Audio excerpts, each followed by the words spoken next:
todas. Para nosotros es tremendamente grato el poder compartir con ustedes los resultados de lo que ha sido este trabajo nuestro, en específico este proyecto con adolescentes, en los últimos 3 años. Es un proyecto nacional que ha cubierto desde el sur hasta el norte de nuestro país, pero además refleja una preocupación que nos venía persiguiendo desde hace varios años. Nosotros, como Centro de Excelencia en Psicología Económica y del Consumo, llevamos más de 15 años investigando estos temas. Comenzamos a hablar de los riesgos del consumismo cuando Chile vivía feliz su época de consumo y cuando nadie se preocupaba de lo que nos podía pasar. Muchos nos acusaron de apocalíptico, nos acusaron de que estábamos hablando de cosas que iban en contra del modelo, pero progresivamente nos ha ido demostrando la realidad cuán importante es poder efectivamente conversar de manera crítica de estos temas. Quiero destacar que esto no ha sido posible sin una serie de alianzas. La universidad no puede ser una torre de marfil en la cual se construya conocimiento y no se comparta. Y nuestras alianzas han sido tan relevantes que nos han permitido ir estableciendo una conversación compartida. Está aquí Paula Bustos, del Banco Central, está Raúl Araya, del CERNAC, está, como decían hace un rato, nuestro gran amigo Richard, de la Asociación de Consumidores, con los cuales hemos ido construyendo este diálogo que nos ha permitido que estos temas no solo se sitúen a nivel de Chile, sino también a nivel de otros países. Está María Belintane, a quien le agradezco este largo viaje, para que efectivamente podamos ir viendo que esta no es una temática, además, no solo chilena, es una temática latinoamericana y es una temática mundial, que nos está preguntando a cada día qué es lo que estamos haciendo con nuestros niños y con nuestros jóvenes y qué va a pasar con estas generaciones en el futuro. Desde esa lógica, ¿qué pasó aquí? Ah, es que está al final. Está al revés, ahí sí. Ahí sí. Uy, no veo nada. No te preocupes, Pamela, ahí partió. Ahí sí, estaba al final. Bueno, quiero partir con unos breves elementos de contexto. Y yo creo que un primer contexto que nosotros no podemos olvidar es que en nuestra Latinoamérica se instala una fuerte relación entre el proceso de globalización y el modelo económico que se instala en Chile. En Chile, a partir del gobierno de la dictadura militar, se produce un cambio sustancial en la forma como Chile miraba el mundo. Y ese cambio sustancial implica que se instala un modelo económico de carácter neoliberal que va a cambiar la forma de relacionarnos, no solo con la economía, sino también con la cultura. Chile se transforma en un gran escenario de prueba de un experimento social. Y ese experimento social, liderado inicialmente por las universidades de Berkeley y de Chicago, que llevaban años preparando a nuestros economistas para cuando se instalara el modelo, y favorecido por un contexto en el cual la gente no podía oponerse, hace que cambie fundamentalmente la forma en que nos vamos a relacionar. Y ese cambio más radical se da en que el consumo se instala como un eje articulador de todas las dinámicas económicas y culturales. El modelo económico chileno es un modelo que se sustenta en el consumo. Si no, presten ustedes atención, cuando aparecen, por ejemplo, los resultados de este índice de confianza del consumidor, que aparece casi todos los meses. Cuando el índice de confianza del consumidor es positivo, todo el mundo está feliz. Cuando el índice es negativo, todo el mundo enloquece. porque quiere decir que está disminuyendo el consumo y si disminuye el consumo, el modelo empieza a tambalear. Sin embargo, en este momento nos encontramos en una encrucijada bastante compleja para el país. Ya por la tarde, Paula nos va a contar un poco lo que tiene que ver con la Estrategia Nacional de Educación Financiera. ¿Y por qué surge esta estrategia? Surge porque llega un momento en que si el consumo se mantiene estable, pero los ingresos de las personas y especialmente aquello que está comprometido en altas tasas de endeudamiento empiezan a llegar a un tope, el propio modelo va a empezar a fracasar. Y por eso que la OCDE, en un momento determinado, cuando Chile ingresa, le plantea, ustedes tienen la obligatoriedad de tener una estrategia nacional de educación financiera. Nos demoramos mucho. Recién se aprobó el año pasado, este año. ¿Se lanza mañana? Se lanza mañana, recién, en un contexto en el cual no sabemos mucho, además, qué va a pasar con ella. Ahora, ¿qué significa este cambio en las dinámicas de las relaciones y de las pautas culturales? En primer lugar, que la valoración del consumo y especialmente de las posesiones pasan a ser símbolos del ser. Se produce una cosa bastante perversa en que cambiamos, ¿ya?, el ser propio por el tener y por lo tanto el tener, ¿ya?, pasa a ser símbolo del ser. Soy lo que tengo. Soy mi casa, soy mi auto, soy el colegio al que mando a mis hijos, soy la ropa que he visto. Por eso, sobre todo en los jóvenes, esa obsesión por las marcas, ¿ya? Y por eso, además, eso facilita incluso que florezcan actividades de tipo ilegal. Por ejemplo, la falsificación de marcas, ¿ya? Si no hubiera esta obsesión por el tener como símbolo del ser, la falsificación de marcas no tendría ningún sentido.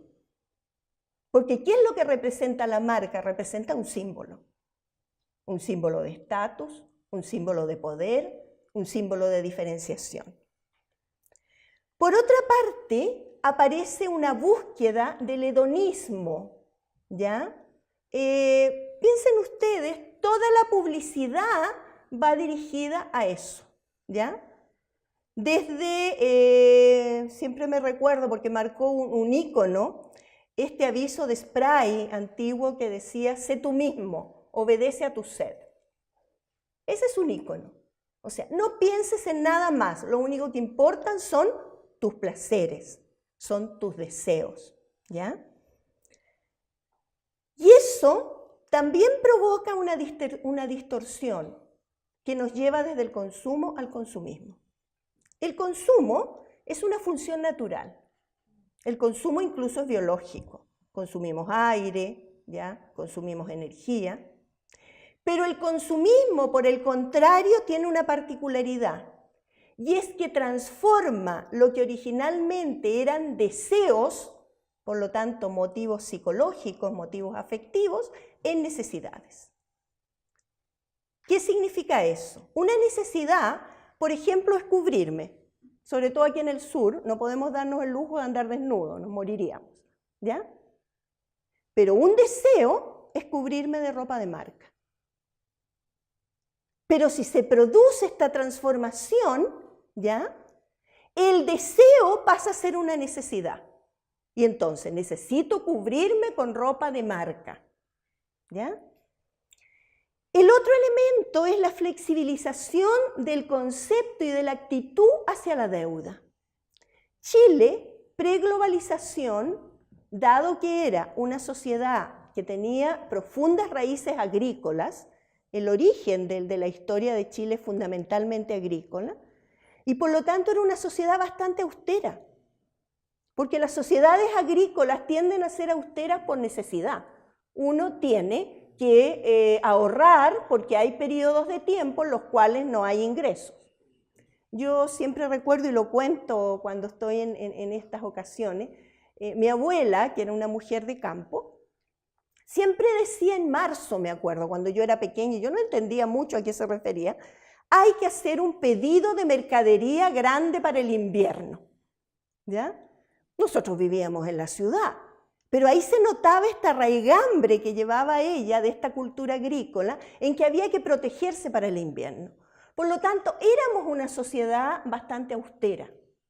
Pero sin embargo, en la medida en que se abre el universo del crédito, en que se amplía, en que ya prácticamente no hace falta nada para tener una tarjeta de crédito. Piensen ustedes que han surgido figuras, sobre todo en el retail, en las casas comerciales, de estas tarjetas de crédito para dueñas de casa.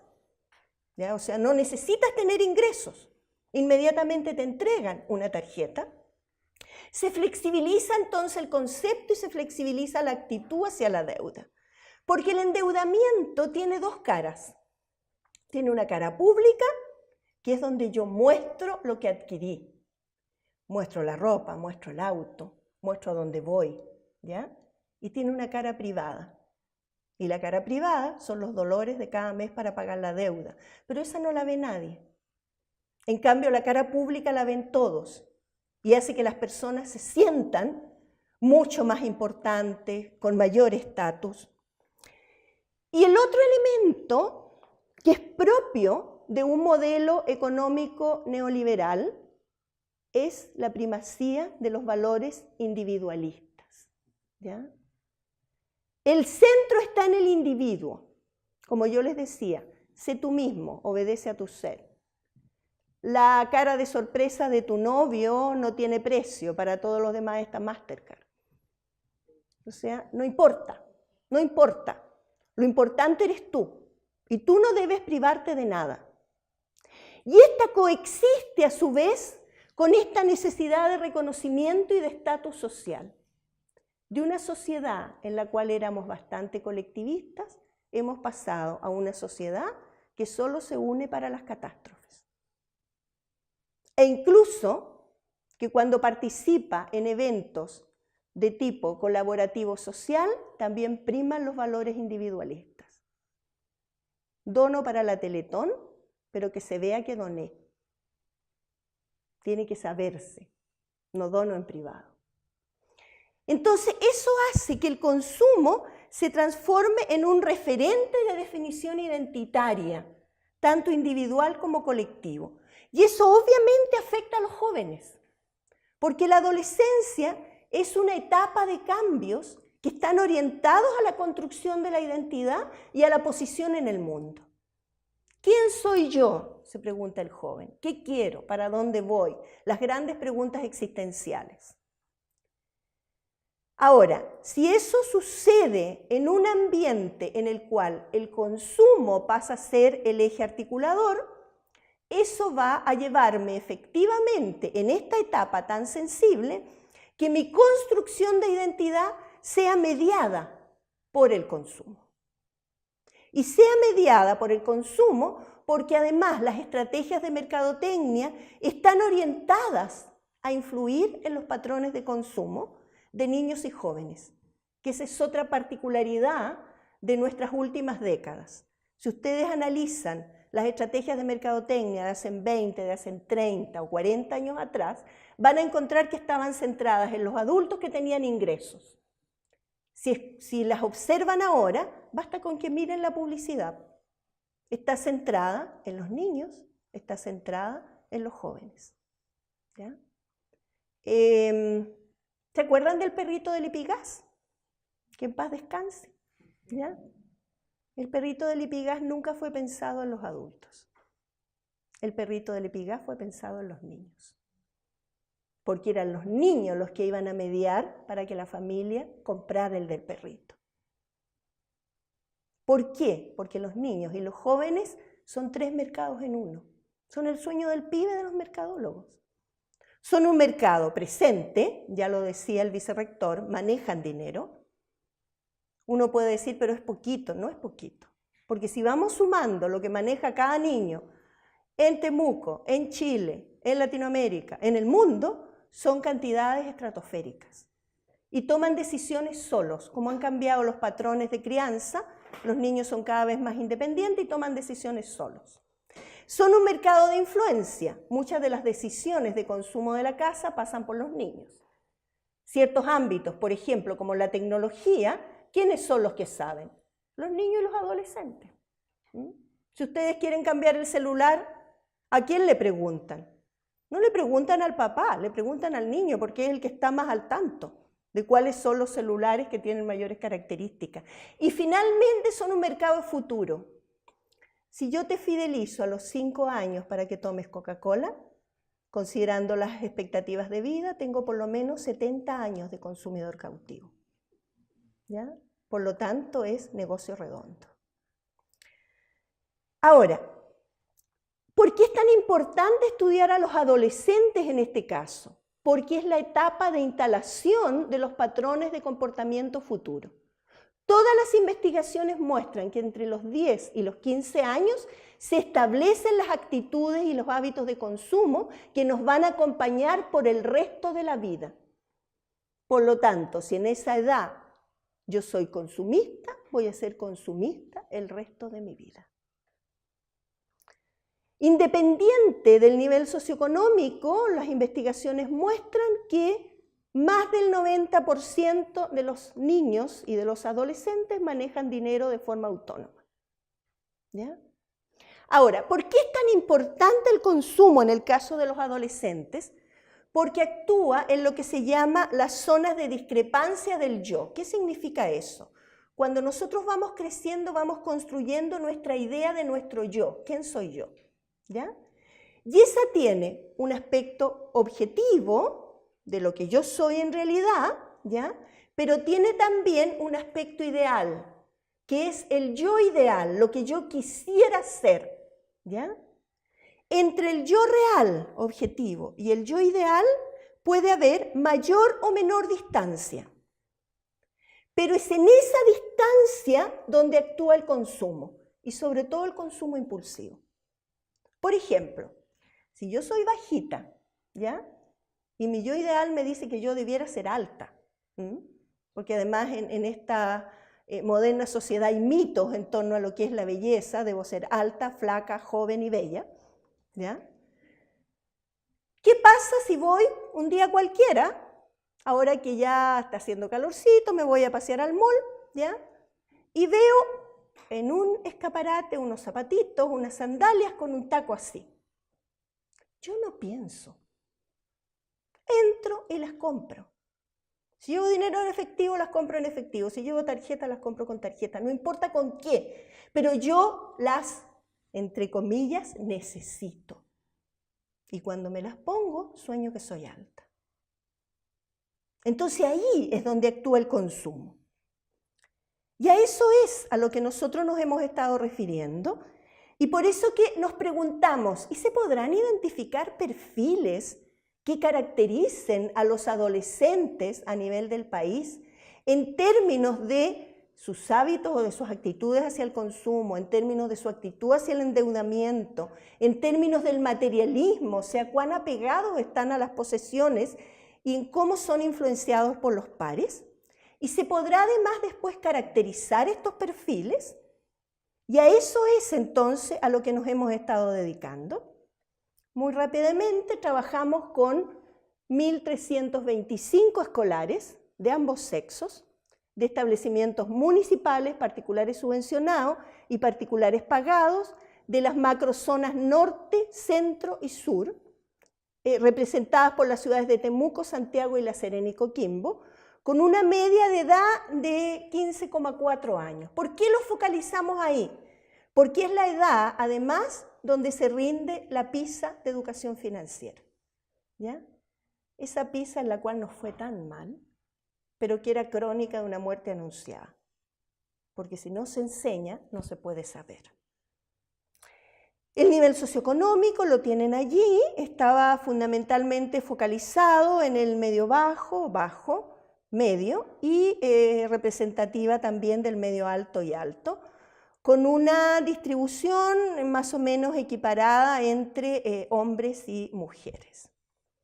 Usamos una serie de escalas, la escala de materialismo para adolescentes, la escala de susceptibilidad a la influencia de los pares, la escala de satisfacción con la vida, porque nos preguntábamos también, ¿efectivamente el consumo nos hace estar más satisfechos con nuestra vida? La escala de estilos de consumo y la escala de actitudes hacia el endeudamiento. Hicimos todo un procedimiento de solicitar primero autorización a los directores de los colegios, luego el consentimiento informado de los padres y luego el asentimiento de los jóvenes en donde expresaban que efectivamente ellos querían participar.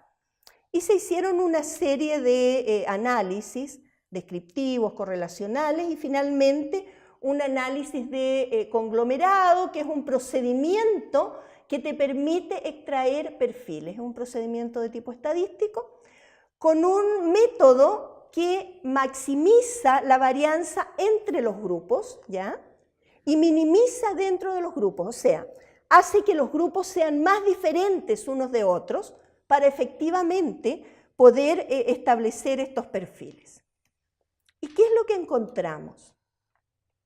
En primer lugar, las correlaciones, que es lo primero que sacamos, son bastante interesantes.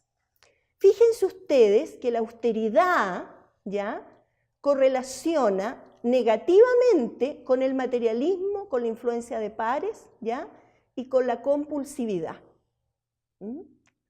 Pero correlaciona positivamente con la racionalidad, que es la capacidad de planificación, y con la alfabetización económica y financiera. O sea, ahí hay un primer dato de por qué es importante invertir en educación financiera, ¿ya? El materialismo, por su parte, correlaciona positivamente con la influencia de pares, ¿ya? Y, como ya lo habíamos dicho, negativamente con la racionalidad, correlaciona con la impulsividad, con la compulsividad y negativamente con la alfabetización financiera. O sea, más materialistas, menos alfabetizados, o al revés, menos alfabetizados, más materialistas. La racionalidad correlaciona con la impulsividad. ¿Por qué? Porque es un continuo. Nosotros podemos ser racionales hoy, pero si no hay una intervención, si no hay algo que nos haga mantenernos racionales, podemos avanzar fácilmente hacia la impulsividad y finalmente incluso hacia la compulsividad. Se espera que la gran patología del siglo XXI a nivel de salud mental sea la compra patológica. Por lo tanto, ahí hay una tarea pendiente. ¿Y cuáles fueron los perfiles que encontramos? Algo que nos dejó relativamente tranquilos es que por lo menos la mitad de la muestra son racionales austeros, ¿ya? Pero no se olviden que están en un momento crítico. O sea, si los dejamos tal cual y dejamos, por lo tanto, que el mercado siga insistiendo en ellos, pero no seguimos educándolos financieramente, se pueden ir para otro lado.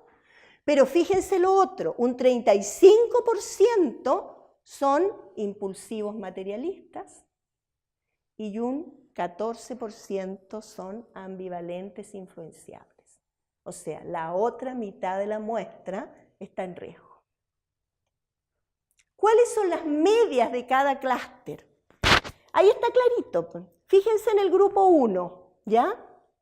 La austeridad está alta y la racionalidad está alta y todo lo otro está bajo. En el grupo 2 está muy alta la impulsividad y está alto el materialismo. Y en el grupo 3, que es el que más nos llamó la atención, ¿ya?, está muy alta la impulsividad, está alto el materialismo. También tienen racionalidad, por eso que les llamábamos ambivalentes, o sea, oscilan, ¿ya? Está alta la compulsividad y eso sí que nos preocupó mucho, porque tener alta la compulsividad significa que hay una tendencia a desarrollar compra patológica en el futuro, ¿ya? Y son los más influenciables por los pares de los 3 grupos. Ahí tienen las características. Perfil 1. Alta austeridad, alta racionalidad, poco influenciables por los pares. Un dato importante, es el grupo más satisfecho con su vida en todos los dominios. O sea, no es el consumo lo que nos hace feliz, sino que es la capacidad de mantener el control de mi vida, la planificación financiera. ¿Ya? Presentan mayor porcentaje de logro en razonamiento financiero también. ¿Ya? Pero, ojo, hay un mayor porcentaje de adolescentes de colegios particulares y de nivel socioeconómico alto. Lo mismo que mostró la PISA. O sea, la educación financiera ausente en nuestros currículum, lo que está haciendo es que las brechas se mantengan. Porque en estudios anteriores de socialización económica en la familia, nosotros encontramos que las únicas familias que le enseñaban a sus niños a administrar el dinero, ¿ya? Y a ser racionales eran las familias de nivel socioeconómico alto. Las familias de medio y de bajo no lo enseñaban. Y sobre todo las de medio, como tenemos padres muy culpabilizados porque tienen que estar largas horas fuera de la casa trabajando para llevar el ritmo que les exige la sociedad en términos de consumo, ¿qué es lo que hacen? Que sustituyen el estar con los hijos con cosas materiales. Y habían padres que nos decían, cuando él está con el Play 4, es como que yo estuviera con él, porque sabe lo que me costó para podérselo regalar. Entonces aquí esto nos muestra, estamos reproduciendo las diferencias sociales. ¿Ya? El perfil 2, los impulsivos materialistas, alto materialismo, alta impulsividad, son poco influenciables por sus pares todavía. ¿Ya? Tienen un razonamiento financiero en los niveles básico y medio. Un nivel también medio de satisfacción con la vida, o sea, están como en la mitad. Y hay una mayor representación de adolescentes del nivel socioeconómico bajo. Y en el perfil 3, como ya decíamos, muy alta impulsividad, alto materialismo, alta racionalidad y alta compulsividad, son los más susceptibles a la influencia de los pares, son los que tienen un mayor porcentaje en el nivel bajo de razonamiento financiero, ¿ya? Nivel más bajo de satisfacción con la vida en relación con todos los anteriores. O sea, no lo están pasando bien, ¿ya? Y eso tiene otro efecto, porque si yo no lo estoy pasando bien, eso me va provocando un estado de insatisfacción permanente, y si yo tengo un estado de insatisfacción permanente y el mercado me dice que la única forma de ser feliz es consumiendo, sigo consumiendo, ¿ya? Y hay un mayor porcentaje de adolescentes de nivel socioeconómico medio bajo y medio. Lo que aparece coherente con lo que yo les comentaba de esta investigación con socialización económica en la familia. ¿Qué nos queda de esto?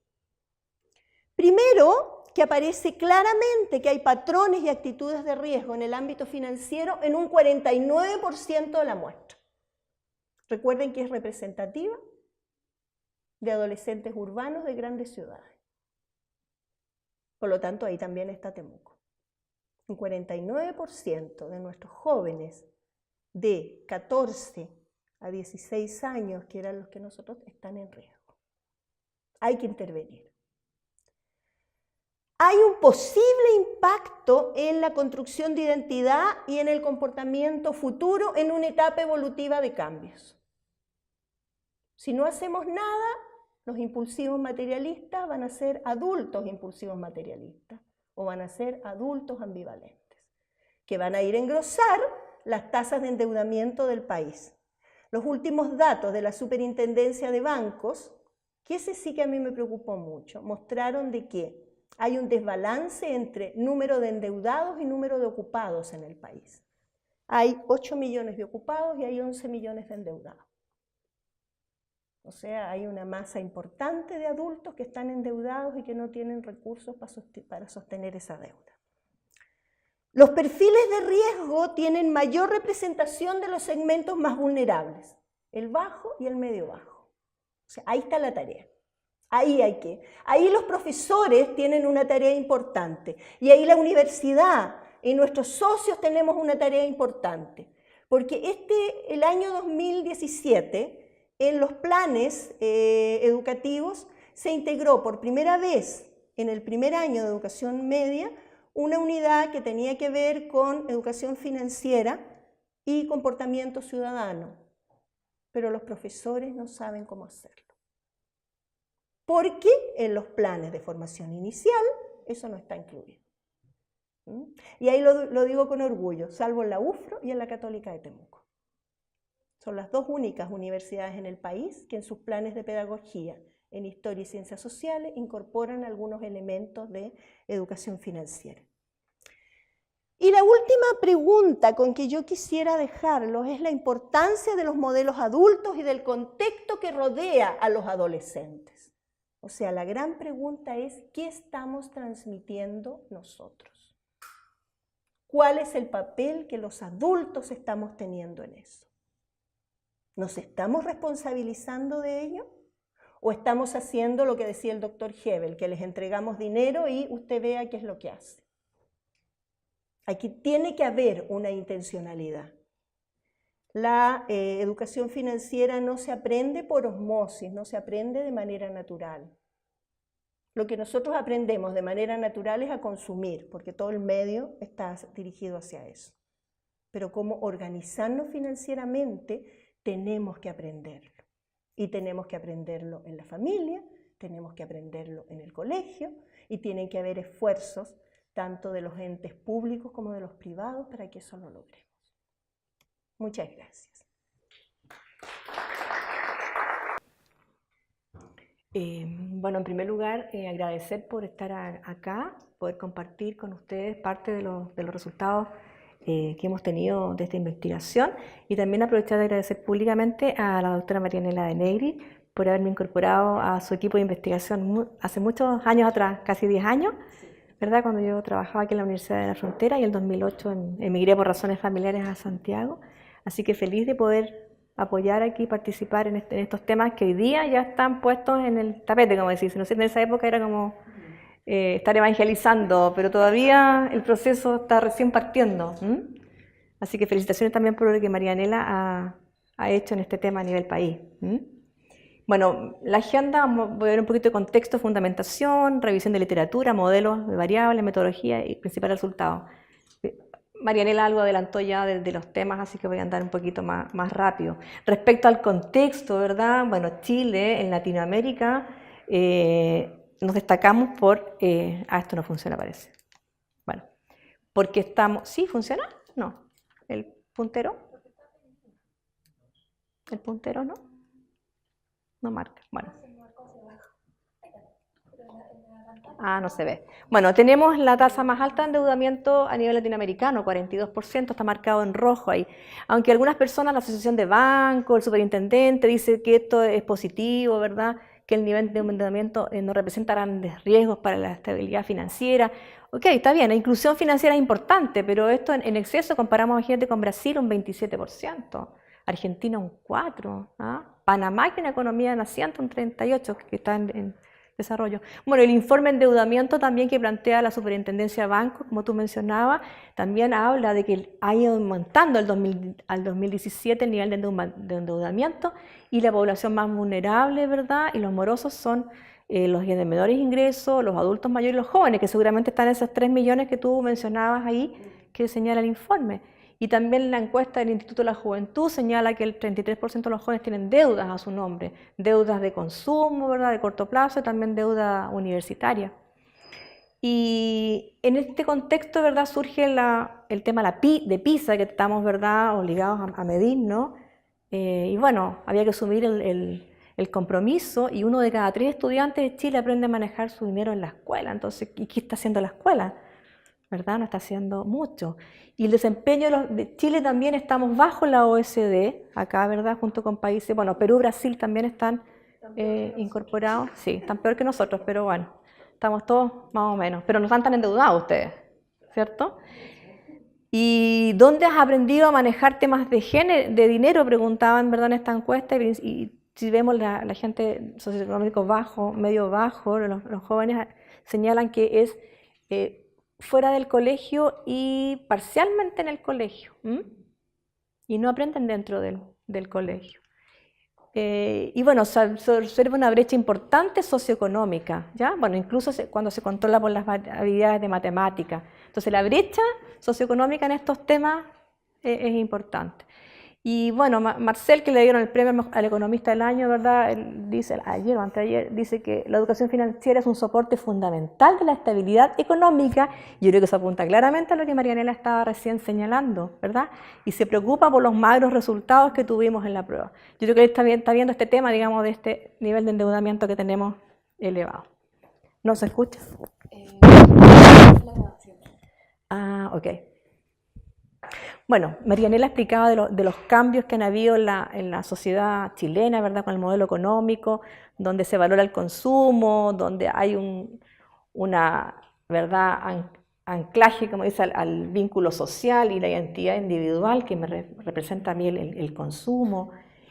Y hay un alto riesgo de la educación, de las operaciones financieras, principalmente por la deuda de los jóvenes. Y también con la satisfacción con la vida, el sentimiento de felicidad o disconfort que pueda tener el estar o no consumiendo. Y también algunos estudios señalan que hay una correlación positiva entre el indicador de capital humano y el nivel de educación financiera. O sea, esto también ayuda a tener un mejor país, tener una mejor educación financiera. Y Marshall, también del Banco Central, plantea que la evidencia con que se cuenta sobre el nivel de educación financiera en Chile es parcial. O sea, tenemos diagnóstico, pero todavía hay mucho que profundizar en este tema. Yo creo que este proyecto aporta mucho en eso, ¿ya? Y bueno, también hay un informe de la superintendencia que hace un diagnóstico, un catastro de quiénes están hoy día enseñando educación financiera desde la banca, ¿ya? Y bueno, hay un número importante de instituciones que lo están haciendo, 72%, pero fíjense que no se está midiendo impacto, entonces se está haciendo, ¿verdad? Una educación financiera, yo lo veo un poco más por imagen, ¿verdad? Por marketing, pero bueno, estamos midiendo qué impacto hay. Y ellos están haciendo educación financiera en niños de enseñanza media, básica, la banca. Entonces, bueno, el tema de contexto. Entonces, hay como una desbalance, ¿verdad? Entre inclusión financiera, 1/3 de la población chilena posee una tarjeta de crédito bancaria, tenemos un 70% de cobertura, también con cuentas de depósito a vista y tarjetas. 98% de la población mayor de 15 años posee un producto financiero, 73% de los hogares del país declara tener alguna deuda, ¿ya? Entonces, ¿hay inclusión financiera? Sí. ¿Es bueno? Sí, pero ¿hasta dónde? Hay un límite. Yo creo que está la balanza muy hacia acá, ¿ya? Y bueno, los jóvenes chilenos, el 23%, da respuestas positivas en un test de educación financiera versus, por ejemplo, el 80 y tantos % en Nueva Zelanda, ¿ya? Bueno, la prueba PISA, estamos bajo. Entonces, estamos totalmente desbalanceados, que el mismo diagnóstico que plantea la profesora Neil. Entonces, bueno, ¿cómo está la educación financiera en nuestros adolescentes? ¿Cómo se relaciona la educación financiera con variables como el consumo, el materialismo, la satisfacción con la vida? La actitud hacia el endeudamiento es el foco que este proyecto, ¿verdad?, tenía.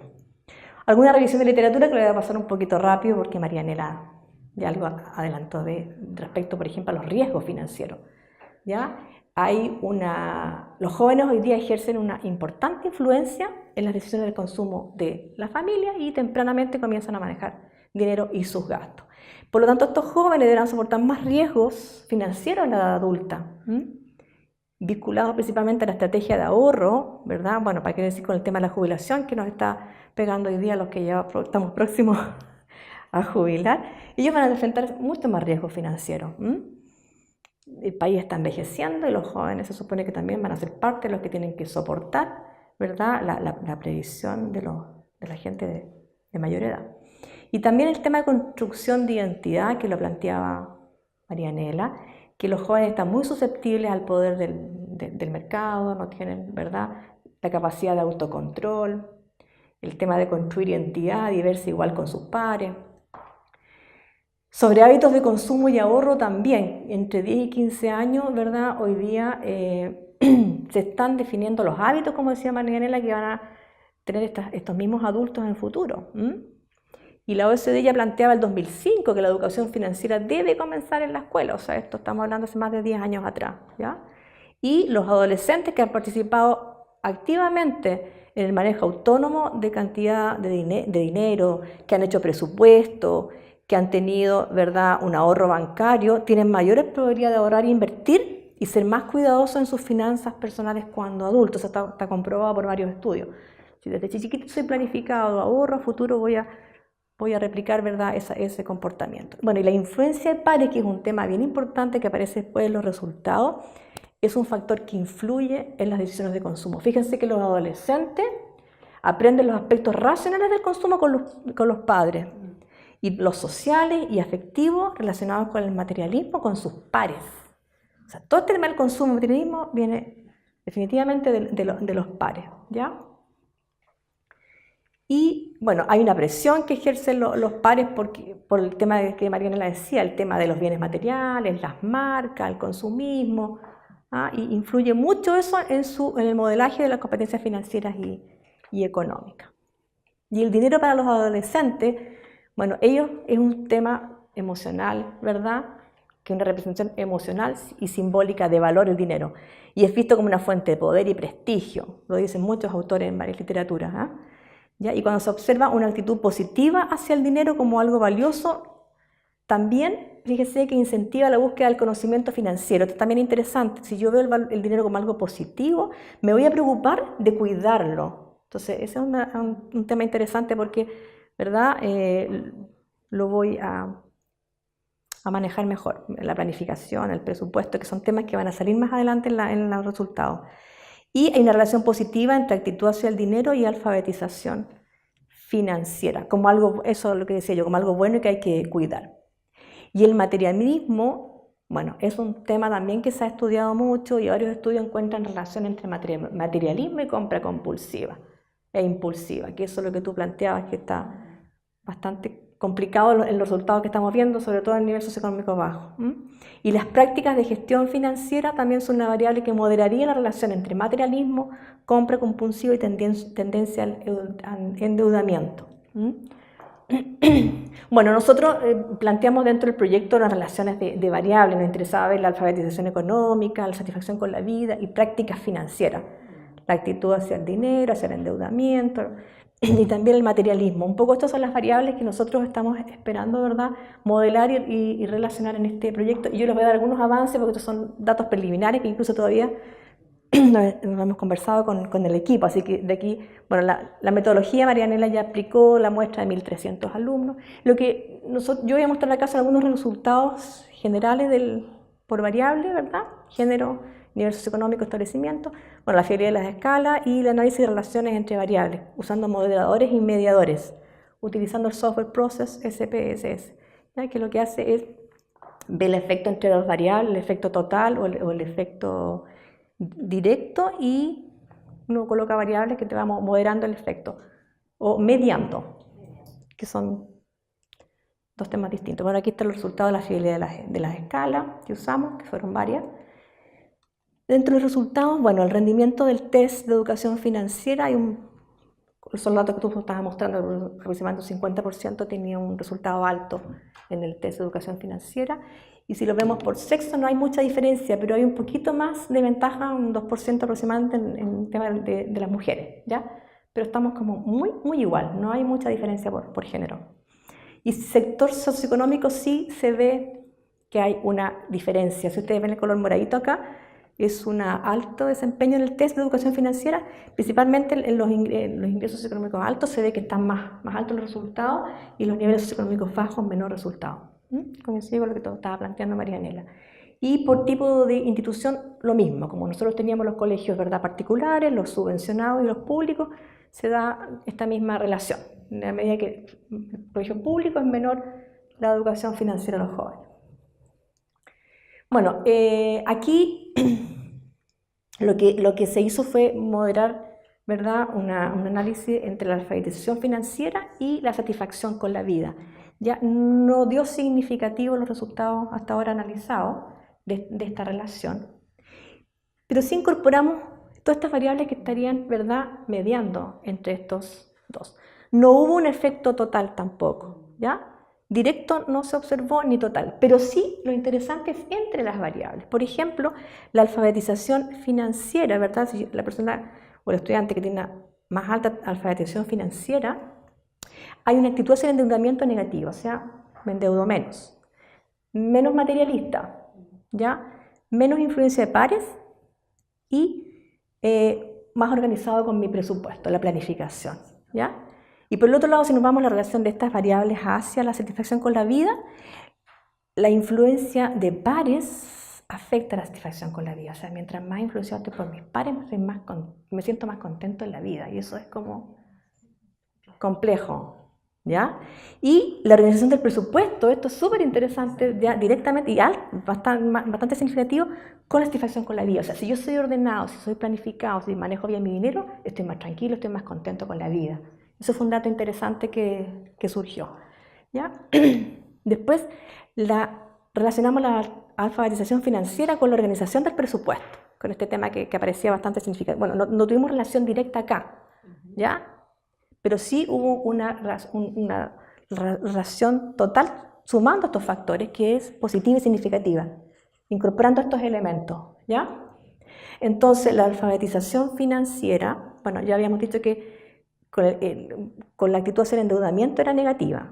Soy más alfabetizado financieramente y me endeudo menos, soy menos materialista, soy menos influenciable por pares, pero sí, y además tengo un consumo más racional, ¿ya? Y negativamente soy menos compulsivo. Esto es interesante, que esto ayuda a ser menos compulsivo. Porque por otro lado, fíjense que el consumo compulsivo también es negativo con la organización del presupuesto. O sea, soy más compulsivo, me organizo menos con mi presupuesto. Y soy consumidor racional y soy más organizado con mi presupuesto. Entonces, es como lógico los resultados que uno encuentra, pero qué bueno saberlo y descubrirlo que son así, ¿verdad? Quisimos poner la variable moderadora sexo, claro, y no hubo ninguna significancia acá, ¿ya? Los otros valores son los mismos entre presupuestos, o sea, hombres y mujeres estamos actuando más o menos parecido.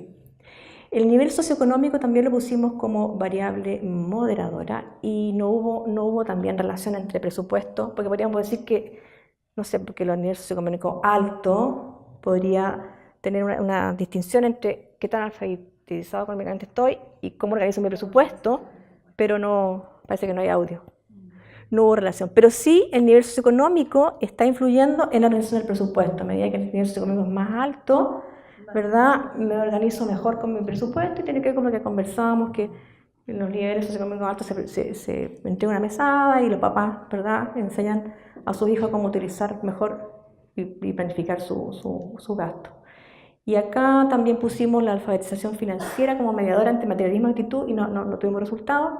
Pero sí, bueno, negativo con la actitud del endeudamiento, o sea, estoy más alfabetizado económicamente y me endeudo menos.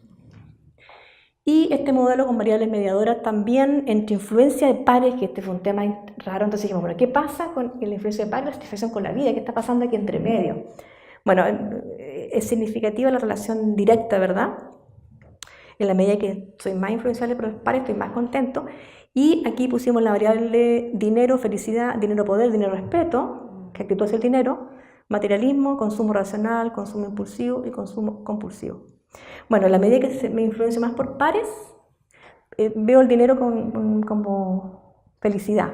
Tener dinero soy feliz. Tener dinero me da poder, tener dinero me da respeto, ¿ya? Y el materialismo también. Soy más materialista. Y con consumo racional no dio ninguna relación. Todas son significativas las que estoy mostrando. Y con el consumo compulsivo, fíjate que dio significativo. O sea, la influencia de pares tiene una relación positiva significativa con el consumo impulsivo y con el consumo compulsivo. Y después, al ver la relación de estas variables con la satisfacción con la vida, ¿verdad? La única que dio aquí un resultado significativo es el dinero, y esto es preocupante también. Veo el dinero como para ser feliz y eso me hace menos satisfecho con la vida. O sea, si yo valoro el dinero como que me da felicidad, me siento más insatisfecho. Esto es porque a lo mejor no tengo el dinero, ¿cierto? No lo tengo, entonces por eso soy infeliz. Porque me gustaría tenerlo como de la imagen proyectada. Y por otro lado, el consumo impulsivo, ¿verdad?, da una relación positiva con la satisfacción con la vida, ¿no? O sea, en la medida que soy más impulsivo, también estoy más satisfecho con la vida. me compro la ropa, por lo menos lo compulsivo no dio, menos mal, si no ya habríamos estado mal. Entonces, bueno, contexto país, algunas conclusiones como para, me quedan 5 minutitos, gracias. Si bien es positivo tener un alto nivel de inclusión financiera como país, ¿cierto? Estábamos orgullosos que tenemos un sistema bancario muy importante, debería ser acompañada con un alto nivel de educación financiera, situación que no ocurre, como vimos, esta cosa está desbalanceada. Preocupa el alto nivel de endeudamiento de las familias chilenas en comparación con otros países latinoamericanos. En especial existe un alto riesgo financiero en los grupos más vulnerables, jóvenes, mujeres y ancianos. ¿Qué está pasando ahí? Aquí tampoco se ha averiguado mucho, ¿no? Nosotros hemos estado trabajando con jóvenes como equipo, pero ¿qué pasa con esos 3 millones de habitantes que están endeudados? Si bien existen programas de educación financiera desde las entidades financieras, no hay medición de impacto en los programas. Entonces eso yo encuentro que no es poco serio, creo yo, hacer un programa y no medir qué está pasando. Falta más evidencia sobre los diagnósticos de educación financiera para tomar mejores medidas de política pública. ¿Ya? Eso nosotros esperamos aportar con nuestro proyecto. Ahora, las relaciones con variables, repito un poco lo que ya habíamos visto, que no se observa una relación significativa entre alfabetismo y satisfacción con la vida en esta muestra de adolescentes. Pero sí se observa que a mayor alfabetización financiera coincide con la literatura de que hay una menor actitud hacia el endeudamiento, menos materialista, menos influencia de los pares y más organizado en sus presupuestos, como variables ahí relacionadas. Y se observa una relación relevante de un joven que tiene una actitud organizada con su presupuesto, está más satisfecho con la vida. Al parecer la planificación y el orden en lo económico dan mayor tranquilidad, ¿verdad? Eso es un tema interesante para abordar desde, bueno, ¿qué queremos enseñar a los jóvenes? A ser más planificados, a ser más ordenados, a mirar el largo plazo, no el corto plazo. Y relaciones de variables, los resultados evidencian también que ser más organizado el presupuesto se relaciona con el nivel socioeconómico. O sea, la gente de mayor nivel socioeconómico son más organizados, más planificados con su presupuesto. Pero no hay diferencias de género. Y los adolescentes son más vulnerables a la influencia de pares. Y ese es un tema que a mí me marcó mucho. Dije, bueno, aquí son muy influenciables. Entonces, ¿qué le vamos a decir nosotros? ¿Qué le vamos a decir nosotros si los que los están influenciando son sus pares? Y se ha evidenciado que se relaciona con estar más satisfechos con la vida, actitud hacia el dinero, lo ven como poder, felicidad, materialismo y consumo compulsivo, impulsivo. Y no sorprende, pero sí preocupa que el consumo impulsivo se relacione con estar más satisfecho con la vida. Y finalmente, y más complejo aún, es que la actitud hacia el dinero, felicidad, se relaciona con la menor satisfacción con la vida, eso último que estábamos viendo ahí. Desafíos de política pública, bueno, es evidente la necesidad urgente de enseñar a más temprana edad los temas financieros. Yo creo que en enseñanza media estamos tarde ya, no sé, yo creo que más chiquititos es mejor. En especial pensando que los jóvenes están expuestos a los riesgos financieros y en exceso de oferta-consumo por nuestro sistema y modelo económico. Se requiere entonces incorporar las bases de una educación financiera en los programas de enseñanza básica y media, en especial en las instituciones de sectores más vulnerables, o sea, hay que preocuparse de los colegios públicos subvencionados. La nueva ley de educación, bueno, eso está a punto de firmarse, ¿cierto? Ya hay por lo menos un módulo en primera medio y ya tú me decías que estaba, Paula, Está incorporada la ley de educación. en la ley de educación, la ley general de educación. Pero solo enseñanza media. Sí, genial, pero ya hemos avanzado. Dejar la alfabetización financiera solo en manos de quienes están interesados en que los individuos tengan una mayor inclusión financiera. Eso me parece como preocupante, ¿cierto? Y dada la alta influencia de los pares, ¿qué estrategias se podrían desarrollar con los jóvenes? O sea, los profesores no sé si podrán ser capaces de walking deuda. Entonces yo ahí me acordé, o sea, estuve buscando un video muy bonito de CERNAC, ¿cierto? Que los felicito, han hecho un trabajo increíble ahí. Y lo voy a ver para compartirlo con ustedes. ¿Estás preparado para un apocalipsis zombie?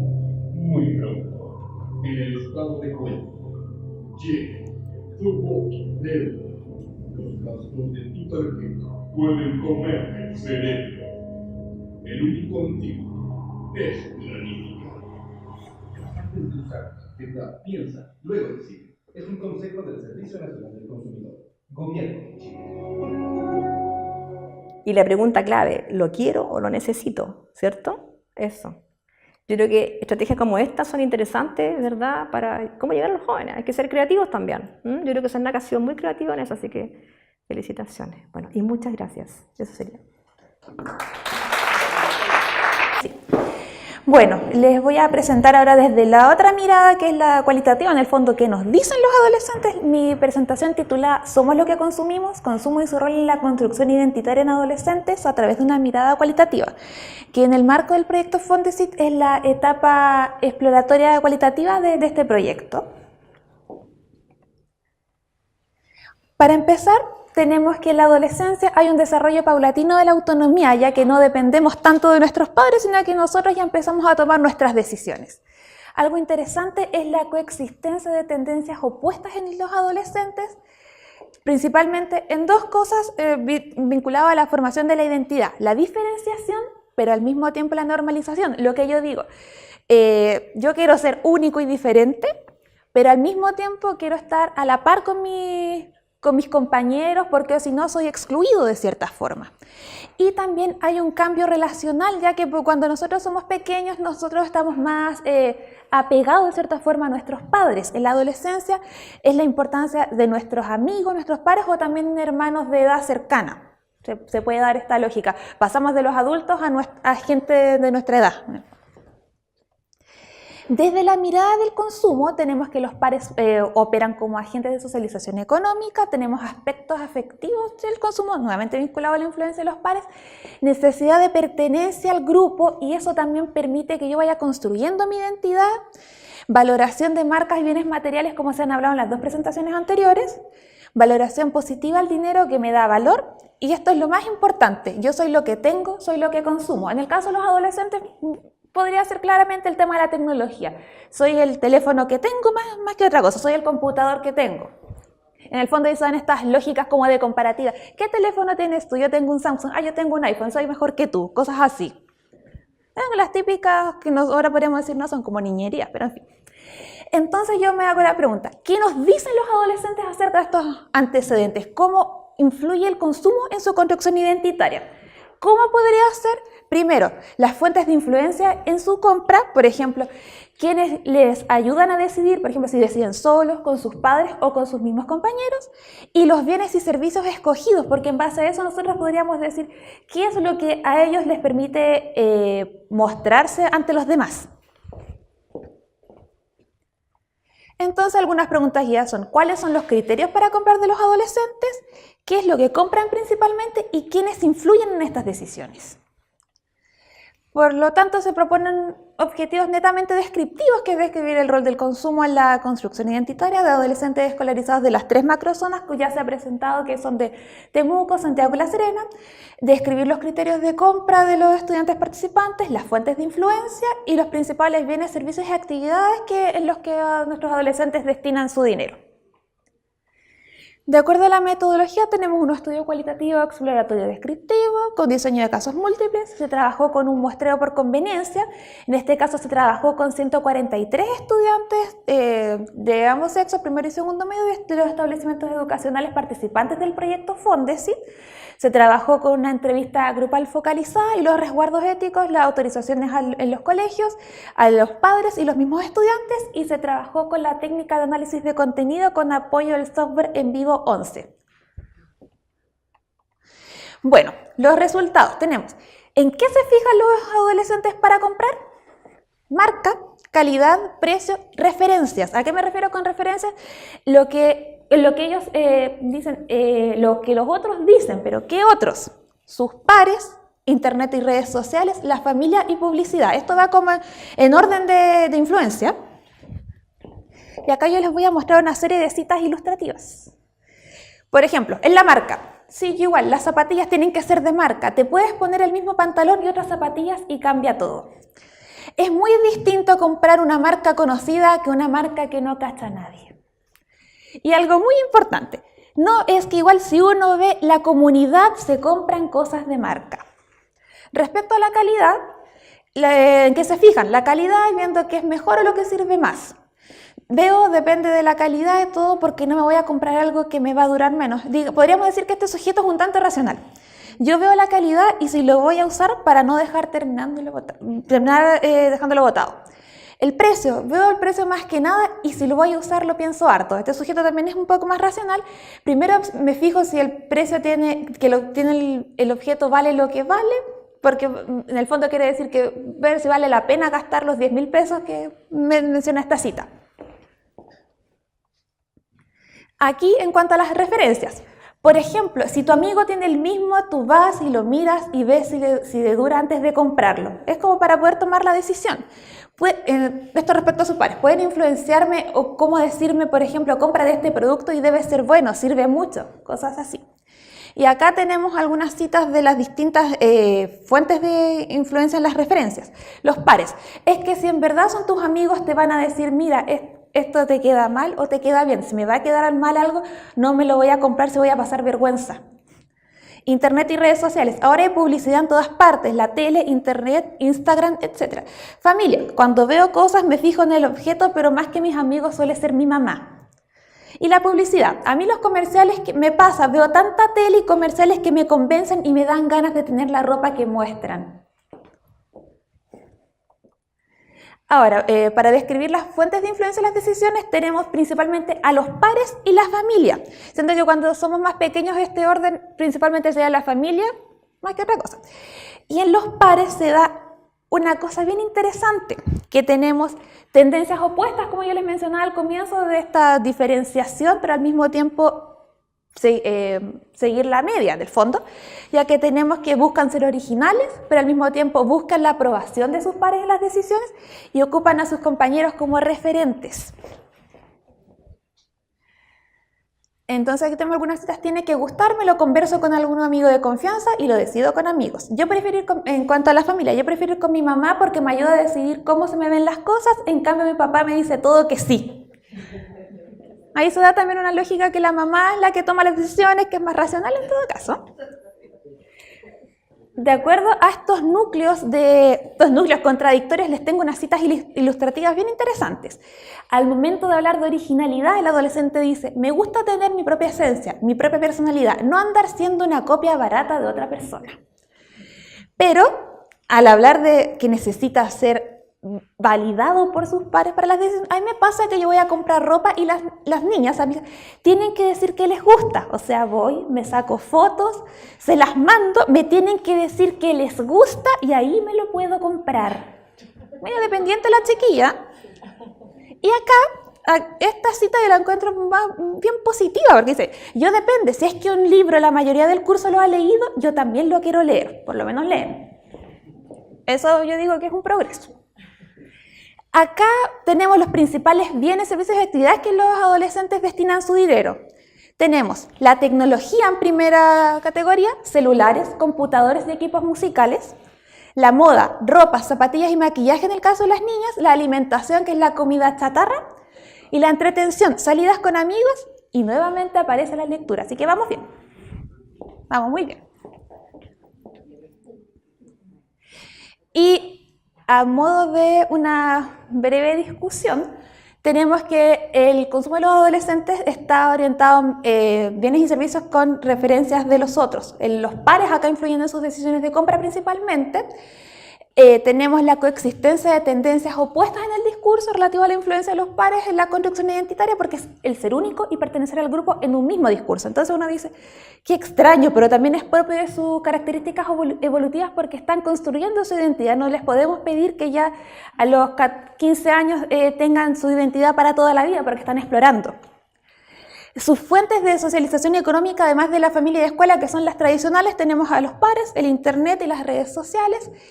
Y aquí es importante, a mi criterio, el rol orientador de las fuentes tradicionales, que son la familia y la escuela, ya que se da un efecto bola de nieve de influencia, porque el adolescente está siendo influenciado por su familia y la escuela, pero él también influye a sus compañeros, pero al mismo tiempo vuelve a influir a la familia en las decisiones de compra. Y algo que yo me quedo que es muy importante es la importancia del desarrollo de la capacidad de diferenciar entre deseos y necesidades por la fuerte influencia del medio social en las decisiones de consumo, ya que yo puedo decir, de hecho me pasó el otro día que fui al Líder y vi una bolsa de estas reutilizables de Hello Kitty que costaba el doble de una bolsa de ropa y dije, la necesito. Entonces ahí yo rompí con mi idea de la idea de los deseos y necesidades, yo me creí esa necesidad. Entonces también es la idea de poder desarrollar esa capacidad y poder transmitirla a los demás. Así que Eso sería nuestra presentación desde la etapa cualitativa del proyecto. Muchas gracias. El modelo le ha resultado altamente positivo, pero hay gente en nuestro país que sufre mucho. Y esa gente es a la cual las deudas la están consumiendo. Y esas deudas también contribuyen a que Chile sea uno de los países que tiene las más altas tasas de salud mental negativa de toda Latinoamérica. Eso te podría yo contestar. Buenos días y agradezco también la exposición de las tres. Mi pregunta como profesora de historia también, ¿cierto?, va dirigida a saber la percepción que ustedes nos pueden dar respecto a que en qué medida las acciones de la escuela o que la escuela pudiese ejecutar en términos de intervención, ¿cierto?, en alfabetización, puede tener algún impacto cuando tenemos, ¿cierto?, que tenemos un modelo que en definitiva define pautas consumistas para las familias, para los empresarios, para el mercado, incluso para el mismo Estado, que tampoco tiene una decisión fuerte al respecto. ¿Cómo estas acciones pudiesen tener algún impacto en los jóvenes o en la futura generación?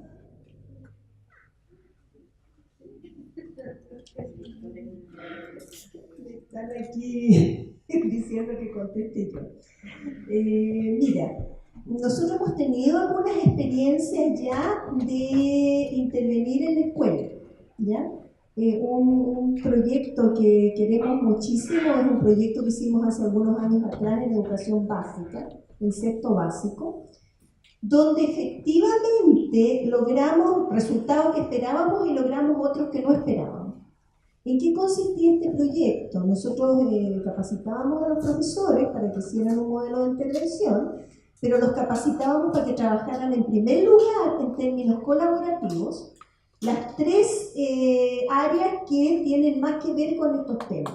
Trabajaban los profesores de matemáticas, con los profesores de historia y con los profesores de lenguaje, ¿ya? Porque si tú solo lo vas a enfrentar desde una asignatura en particular y no estableces relaciones con otros ámbitos donde también están conocimientos que los niños o los adolescentes requieren para poder entender el mundo financiero, ahí sí que la cosa no resulta, ¿no? Entonces, ¿qué es lo que veíamos en historia? Todo lo que tiene que ver con los conceptos económicos, con el contexto, con entender además el contexto global donde esto se sitúa. En matemática, todo lo que tiene que ver con cálculos, y en lenguaje, todo lo que tiene que ver con lectura crítica de medios, o sea, que ellos efectivamente aprendieran a darse cuenta de la influencia que tienen los medios en su comportamiento. ¿Qué logramos como resultado? Primero, que salieron unos proyectos hermosos. En el nivel socioeconómico bajo fue especialmente relevante, porque niños de una escuela muy pobre, que había sido recientemente remodelada, pero que con esas cosas que uno no entiende, en esta región que llueve 10 meses al año, no tenían un patio techado. Por lo tanto, se mojaban durante todo el invierno. Y los niños dijeron, vamos a hacer un proyecto que se va a llamar Un techo para mi patio, ¿no? Y niños de sexto básico movilizaron a toda la comunidad, hicieron el proyecto, lo presentaron en el municipio y lograron que al año siguiente fuera priorizado un proyecto de un techo para su patio. O sea, ahí logramos también formación ciudadana. Pero logramos también un resultado que no esperábamos. Eran 3 segmentos socioeconómicos. Nosotros evaluamos a los niños y a los padres. No los invitamos a participar directamente en el proyecto, pero sí los evaluamos al principio y al final. Y en los únicos padres que obtuvimos diferencias en la alfabetización económica y financiera fue los padres de nivel socioeconómico bajo. Posteriormente, al hacer grupos focales con estos padres, encontramos que los padres decían que el niño llegaba con otros conocimientos que nosotros no teníamos y aprendimos a hacer un presupuesto, aprendimos a organizarnos. Ese era un efecto que no esperábamos.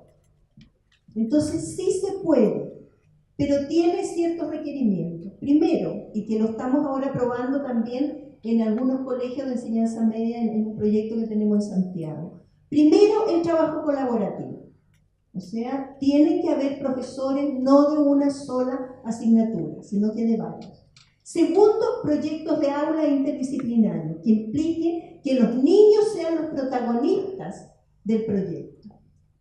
Y tercero, que efectivamente el proyecto tenga algún sentido de utilidad social, tanto para los niños como para el colegio. Y ahí sí se logran cambios. Pero un elemento clave además es capacitar a los profesores. En este proyecto que tenemos ahora en Santiago nos encontramos, tenemos varios cursos de primero medio, que los profesores decían es que ustedes con esto nos están salvando la vida. Porque este año tuvimos que poner en marcha estos contenidos de educación financiera y formación ciudadana y no teníamos muy claro cómo hacerlo.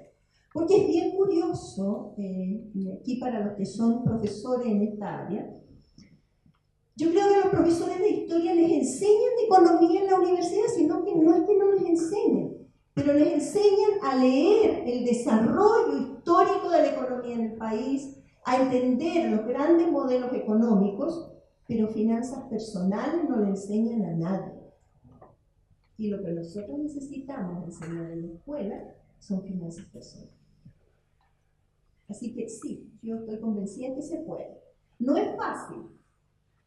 No es fácil. Hay que insertarlo en el currículum, porque tampoco hay que ser tan ingenuo de pensar de que vamos a tener a los profesores haciendo actividades que estén fuera del currículum con lo extremadamente sobrecargados que están. Pero se puede. No sé si ustedes quieren agregar algo. Sí, yo solamente agregaría que, bueno, ahí me incorporaría ese proyecto que se llama Yo y la Economía, sí, muy bonito, y desde la mirada del emprendimiento al proyecto, pensando en que los estudiantes generaran un emprendimiento y desde ahí empezaran a conocer todos estos conceptos de educación financiera, presupuesto, calificación. Me acuerdo que también se contactaron con el sector privado, consiguieron recursos en el sector privado, fue muy interesante. Pero respecto al tema de los profesores, me llamó mucho la atención que me tocó también capacitar a los profesores, que se supone que eran los que iban a hacer la intervención, y sorprendentemente ellos no sabían, por ejemplo, me acuerdo uno que no sabía lo que era la tasa rotativa. Dice, tú tienes un crédito, en esa época no estaba el tema del CAE, y sabes lo que es la tasa rotativa, no tenía idea, porque eso en el fondo se te va acumulando la deuda. Entonces ahí nos dimos cuenta, que también fue un resultado no inesperado, que los profesores no tenían manejo de finanzas personales, cosas básicas, como el tema del crédito. Eso solamente aportar.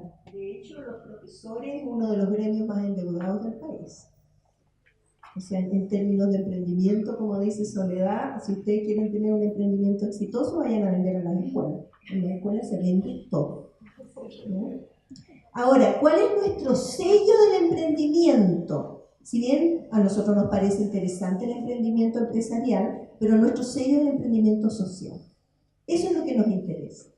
O sea, cuando incorporamos el emprendimiento en estos proyectos de las escuelas, la idea es que los niños se conviertan en motores de emprendimiento social, que puedan tener algún impacto en su comunidad. Me parece maravilloso establecer esta conversación respecto a este tema tan importante. Al igual que nuestros compañeros, soy profesora de historia. Ya llevamos harto tiempo trabajando este tema también de la educación financiera, y a mí me ha llamado la atención un fenómeno que me he dado cuenta, sobre todo este año, que partimos con el ajuste curricular del cual ustedes hablan, y es el concepto de libertad y de autonomía en los jóvenes. Años atrás, cuando inicié mi carrera, los chicos tenían súper claro cómo iniciar un presupuesto, en qué iban a definir sus necesidades, lo que decían ustedes, ¿cierto? Esto del deseo vivir en los Altos del Maipo porque allá se vive mejor. ¿Cómo vamos a costear? Eso es lo que ha generado un gran problema y es lo que me he dado cuenta hoy en día. Mi pregunta es, si ustedes han buscado, o en sus investigaciones, se han dado cuenta cómo los chicos perciben el obtener el dinero. Porque yo antes me he dado cuenta de que ellos decían, voy a estudiar en la universidad, voy a sacar una carrera, voy a trabajar, y todo, ¿cierto?, la línea continua de la vida. Pero este año me encontré con una gran sorpresa, y fue voy a quedarme a vivir con mis papás hasta los 40 porque con ellos no tengo ninguna necesidad. Y eso, que antes era un 5% de un curso, este año se transformó en el 5% el que se quiere ir a vivir solo. Para mí es preocupante, porque cómo trabajamos el tema de la autonomía, o sea, se traspasa a todos los otros ámbitos sociales, como dicen ustedes.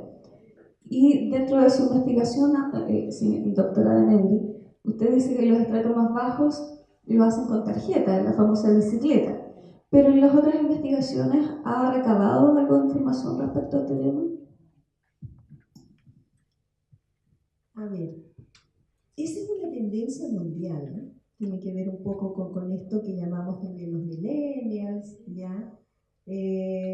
Los ninis, los que ni trabajan ni estudian, y que también tiene que ver con el cambio en las pautas de crianza. O sea, de manera transversal a nivel mundial, con estos conceptos más vinculados incluso a la sociedad del bienestar, se ha ido instalando una idea de la pauta de crianza en la cual los niños en general tienen muchos derechos, pero tienen muy pocos deberes. Y los padres nos hemos ido instalando en esta lógica, que nosotros lo veíamos muy fuerte cuando analizábamos socialización económica en la familia, de que a mi hijo no le puede faltar nada, ¿ya? Y ese nada habitualmente es un tema económico, o sea, si el niño quiere cambiar de celular, tiene que cambiarlo, porque ¿cómo va a ser que va a tener un celular que esté obsoleto? Y desde esa perspectiva, a mí no me extraña mucho esta lógica, porque si yo vivo en un entorno donde tengo un par de entes que satisfacen todas mis necesidades, y que yo digo, y ellos corren a satisfacerlo, claro, se instala esta idea incluso de que es la obligación de hacerlo, ¿ya? De que tienen que cuidarme. Yo creo que a Chile ha llegado un poco más tardía esta tendencia. Yo cuando hice mi doctorado en España, por allá por mediados de los años 90, me llamaba mucho la atención eso. Incluso había una teleserie española que se llamaba Por fin solos, que era de unos padres ya adultos que hacían todo lo inimaginable para que los hijos se fueran de la casa. Les cortaban la luz, les cortaban el agua, ¿ya? Entonces, es una tendencia, pero que es preocupante, porque además están cambiando las pirámides poblacionales. El año 2050 en Chile vamos a tener más adultos mayores que niños. ¿Y qué va a pasar con esas poblaciones adultas mayores si nosotros estamos instalando en los jóvenes esta idea de que son los adultos los que tienen que seguirlos manteniendo hasta el resto de su vida? Yo creo que ahí como sociedad hemos estado fallando, nos hemos ido al otro extremo en las pautas de crianza. Y no hemos instalado la lógica del esfuerzo. Esa lógica del esfuerzo es una lógica que hay que volver a reinstalar, ¿ya? Curiosamente, en la clase alta, cuando nosotros hicimos el estudio de socialización económica, encontrábamos ciertas cosas que no aparecían en las otras clases. Por ejemplo, los padres de clase alta nos decían, yo pago, ¿ya?, por el trabajo, pero por aquel por el que nosotros como familia igual íbamos a pagar. Entonces pago por cortar el pasto, pago por lavar el auto, para que ellos aprendan la importancia del trabajo. Los únicos que tenían emprendimientos así naturales eran estos niños de nivel socioeconómico alto. Vendían la ropa que ya no usaban, ¿ya? Hacían pequeñas artesanías y las vendían. Tenían algunos emprendimientos no tan legales como hacer copia de sus juegos de video y venderlos, pero tenían esta idea de que ellos tenían que generar un capital propio. En cambio, en clase media no había para nada esa idea. Nosotros incluso ahí acuñamos un término desde las representaciones sociales en que decíamos que estos niños eran como pollos, como estos pollitos en el nido que pío, pío, pío, pío, y los padres le meten y le meten y le meten todo lo que los niños piden. Y eso es preocupante. Eso es preocupante porque además nosotros somos un país donde la clase media es muy importante. Y la clase media siempre se caracterizó por eso, por el esfuerzo, por el empuje. Pero era una clase además donde el tema de la educación era muy importante. Y es curioso, porque los padres siguen con el mismo discurso. A los padres le dicen, hijo mío, yo no te puedo dejar nada material, pero te voy a dejar la educación. Pero por otro lado, satisfacen todas las peticiones de consumo de sus hijos. Entonces, no media para nada el esfuerzo. Así que yo creo que ahí hay que hacer una tarea fuerte con las familias. No ser mejor padre cuando se cede a todas las peticiones de consumo. Ser mejor padre cuando se enseña efectivamente a manejar eso. Como decía el doctor Hebel, cuando yo entrego una mesada, pero a la vez enseño a utilizarla. ¿Bien? Cuando yo le digo al niño, perfecto, te voy a entregar tu mesada, si son más pequeños será para la semana, si son mayores será para el mes, pero si tú te la gastaste al segundo día, es tu problema. No hay más hasta la siguiente. Pero los padres parece que cada vez estamos teniendo más miedo a decir que no. Sí. Bueno, en efecto, como yo he estado viendo lo que nos dicen los adolescentes, por ejemplo, cuando se les pregunta, ¿qué pasa cuando no puedes comprar algo, cuando no te alcanza la plata? Le pido a mi papá, insisto. No, también inclusive un sujeto que decía, no importa, yo lo tengo todo, así que da igual lo que pido, siempre lo voy a tener. Como que las estrategias para poder llegar a este bien en muy menor escala es de que pueden ahorrar, postergar la compra o inclusive planificarla. Por ejemplo, quiero un notebook, voy a cotizarlo, cuál me conviene más, voy a ahorrar 6 meses para poder comprarlo. No, se lo piden a los papás o se lo piden a los papás básicamente, o inclusive uno que dice, yo lloro. A ese nivel estamos de estrategias para poder conseguir el bien. Así que en el fondo igual es otra razón porque es lo que es muy, no tan extremo esto de que va a ir con mi papá a los 40 años, pero vamos en ese gradiente de acuerdo a los discursos que analicé. Entonces es importante tratar de, como decía la doctora de Negri, instaurar esta lógica del esfuerzo. Como les digo, de los análisis, 30% han hablado de esfuerzo. Bueno, bien breve, lo que iba a decir es muy breve. Hay una cosa también gravísima en esto, y es que sus jóvenes cuando tengan 65 años no van a tener contribuciones para la fundación. Justamente. Sí, yo creo que hemos mal entendido autonomía, ¿ya? Formación de la autonomía, por hacer lo que se me ocurre. Porque los jóvenes dicen, no, si yo soy autónomo, porque yo hago lo que quiero. Pero no es eso. Autonomía es aprender a manejar tu vida.